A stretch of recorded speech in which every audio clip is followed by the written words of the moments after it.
Hi from Indiana. We are Harriet, his mother. Mark, his father. Mary, his little sister. And from New York, live, it's his younger brother, Paul. Thanks, Bridget, for letting us be a part of this celebration.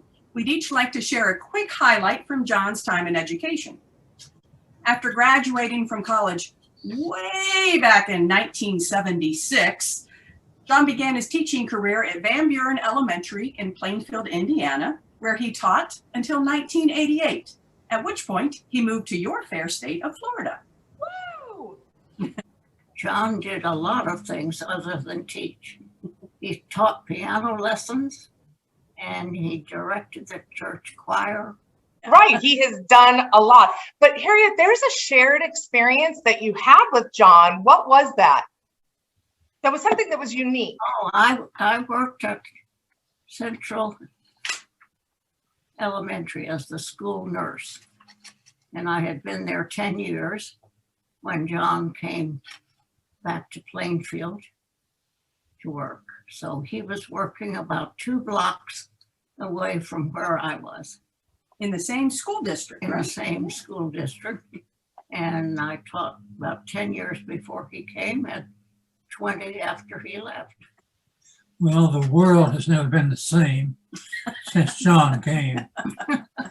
And we had been a pretty good duet and its family the other time. And it's like he was a little Buddha let down from heaven in our midst. And he and I had a special routine at night. We would say the prayers together. And then he wanted me to tell him a story. And then we would tell stories together. And we invented this script for Tiny Tim and Patty Pigeon and Rosie the skunk and Robert the rabbit and Sammy the squirrel and Oscar the owl and the Biggie Wiggy bluebird. And they could talk. And we'd make up these stories. Had a great time. But we would do it in tandem. He and I would do it together. So it was a great blessing to my life when he was teaching school. And he had this group of singers in his classes called the Van Buren Singers. There were more than 50 of them. And they put on this play called Bartholomew J. Harding and Friend. And when they started singing it, I realized, oh, that's the bedtime stories I used to tell John. Oh. And he made the music, and he wrote the music and got it copyrighted. He presented it in several places. Beautiful. Yeah, mark it down as one of the high points of my life. I love that. And John has not shared that story. And so I bet there's a lot of people that just don't know that. So thank you so much for sharing that. Mary, it is your turn. Well, I remember John hosting extracurricular activities for his choir kids at Mom and Dad's house, where he would have them over to play games and bob for apples and make s'mores. This was in addition to taking them around the community to share their music, including downtown Indianapolis's Public Circle at the holidays. They were regular performers there. And also he would take them around to nursing homes in Plainfield, just bringing their youthful energy and music to brighten those people's days. I remember a lot of times John really wanted to engage his students and get their interest piqued.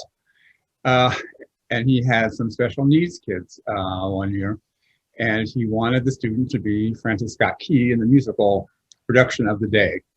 And wanting him to be in character, including a costume. And attempting to put the costume on him, well, it didn't go very well. And the student was not happy, and he made that very clear to John. The other thing I remember is that his office accommodations were often not so glamorous. There's the time the school was doing some kind of reconstruction. So the music room was in the cafeteria, and John's office was in the boys' locker room, with his desk literally under a shower head.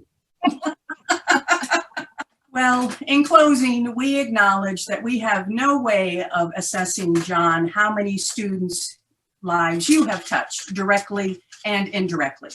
So we would like to sum it up, our perspective on your educational career in this way. Mom, how many years did John spend in public education? 45. And he has 182 days a year. That's at least 8,190 days. And with at least 9 hours per day, that makes 73,710 hours. Which means, John, you've given at least 4,422,600 minutes to public education. Oh, awesome. Got to give him a round of applause there. And John, we hope you now get a chance to embrace your coming minutes, hours, days, and years in retirement, enjoying other aspects of life. And like the skunk named Rose, we hope you can smell that sweet, sweet smell of success. We love you and celebrate you. Celebrate you.